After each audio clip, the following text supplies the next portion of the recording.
Tänases kiires unboxingus ja ülevaates on meil tõepoolest innovaatiline Viris Launcher suuvooma aurusti. Kuid enne teeme paki lahti ja vaatame, mis siin sees on. Nagu siit juba näha on, siis loomulikult aurusti ise, varuklaas ja 2 küttekeha. Ja kõige põhjas on ka kotikene varutihenditega ning kasutusjuhend.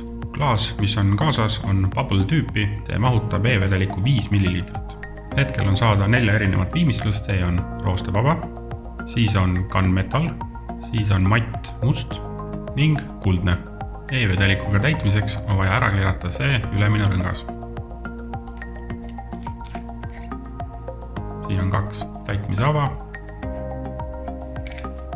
ja rõngas peale tagasi keerata.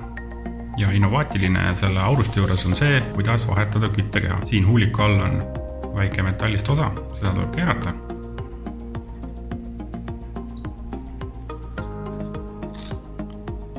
Ja küttekeha saab vahetada siit ülevalt poolt. Näitan kohe täpsemalt. Selleks ma võtan klaasi ära, et natukene paremini näha oleks, mis siin sees toimub.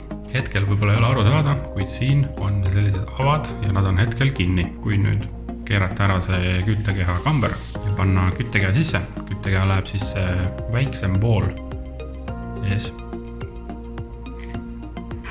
Ja kui nüüd see kamber siia peale lükata, ma loodan, et on näha, et selline vedrumehhanism on seal, mis avab need e-vedeliku avad. Kui nüüd see kinni keerata, siis need avad jäävad lahti ja e-vedelik pääseb küttekehale ligi. Ja nüüd kujutame ette, et teil on paak vedelikku täis, kuid küttekeha annab juba halba maitset ja tahate ära vahetada, siis nii kui te ära keerata selle kambri, käib klõps ja need avad lähevad kinni. Ehk siis kogu vedelik jääb alles. Ja veel üks hea asi on see, et seda vana küttekeha ei peagi üldse näppudega ega salvrätikuga näppima. Lihtsalt otsige endale lähim prügikast. Tehke nii.